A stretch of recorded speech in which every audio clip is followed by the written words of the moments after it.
السلام علیکم بچوں، کیا حال ہیں آپ کے؟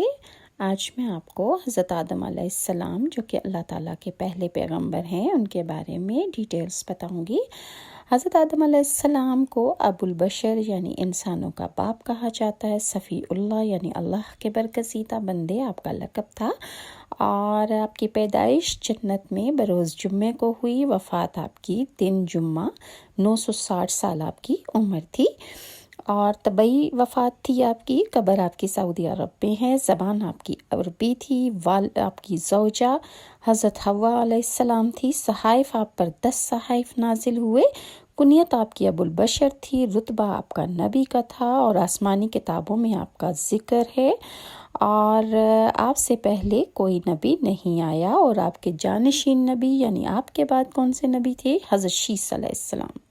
قرآن مجید میں آدم کی تخلیق مٹی سے ہوئی، یعنی آپ کو مٹی سے بنایا گیا، اور اللہ تعالیٰ نے فرمایا کہ بے شک ہم نے انسان کو بچتی ہوئی خشک مٹی سے پیدا کیا جو پہلے سڑے ہوئے گارے کی طرح کی تھی۔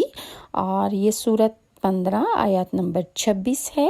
چنانچہ روایت میں ہے کہ جب اللہ تعالیٰ نے آپ کو پیدا کرنے کا ارادہ فرمایا تو اسرائیل علیہ السلام کو حکم دیا کہ زمین سے ایک مٹھی مٹی لائیں، اور حکم خداوندی کے مطابق حضرت اسرائیل علیہ السلام نے آسمان سے اتر کر زمین سے ایک مٹھی مٹی اٹھائی، تو پوری روئے زمین یعنی ساری زمین جو ہے اس کی اوپری پرت چھلکے کے مانند اتر کر آپ کی مٹھی میں آ گئی، یعنی حضرت جبرائیل علیہ السلام کی مٹی میں آ گئی، جو زمین کا اوپر والا حصہ تھا، جس میں 60 رنگوں کی مختلف کیفیتوں والی مٹیاں شامل تھیں، یعنی اس میں سفید، سیاہ، سرخ، زرد رنگ والی، اور نرم، سخت، شیریں، تلخ، نمکین، پھیکی، ہر طرح کی مٹیاں جو تھیں وہ شامل تھیں، جو حضرت جبرائیل علیہ السلام اپنی مٹھی میں لے کر اللہ تعالیٰ کے حضور حاضر ہو گئی۔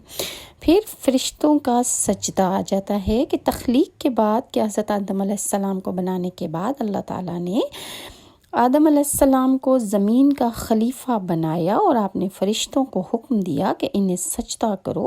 ابلیس نے سجدہ کرنے سے انکار کر دیا، اور وہ جنوں میں سے تھا۔ ابلیس نافرمانی کی وجہ سے اللہ تعالیٰ نے اس کو دھتکار دیا، اور آدم علیہ السلام جنت میں رہتے تھے۔ حوا علیہ السلام جو تھیں، کچھ عرصہ بعد اللہ تعالیٰ نے ان کی بائیں پسلی سے ایک عورت پیدا کی، ان کا نام حوا رکھا۔ ان دونوں کو حکم ہوا کہ جنت کی جو نعمتیں چاہو استعمال کرو، مگر اس درخت کے قریب مت جانا ورنہ ظالموں میں سے شمار کیے جاؤ گے۔ وہ درخت جو تھا جس کا پھل دونوں کو کھانے کے لیے منع فرمایا گیا تھا، وہ ایک آزمائش تھی ان دونوں کے لیے، لیکن شیطان کے بہکانے پر انہوں نے وہ شجر ممنوعہ کہ جو درخت جس کا پھل کھانے سے منع فرمایا گیا تھا، آپ دونوں نے وہ پھل کھا لیا، اور پھر اس جرم کی پاداش میں حضرت اماں حوا اور حضرت آدم علیہ السلام کو زمین کی طرف بھیج دیا، اور اللہ رب العزت نے فرمایا ہم نے انسان کو ضعیف، کمزور اور جلد باز پیدا کیا ہے۔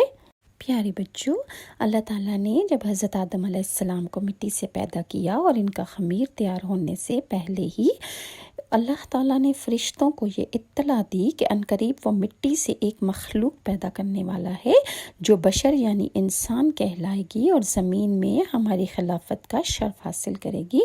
حضرت آدم علیہ السلام کا خمیر مٹی سے گوندا گیا، اور ایسی مٹی سے گوندا گیا جو نت نئی تبدیلی قبول کر لینے والی تھی۔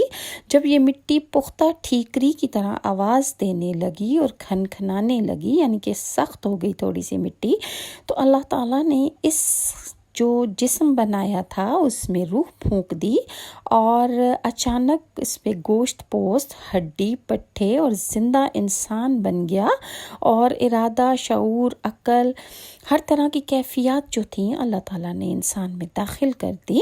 تب اللہ تعالیٰ نے فرشتوں کو حکم دیا کہ تم اس کے سامنے سربسجود ہو جاؤ۔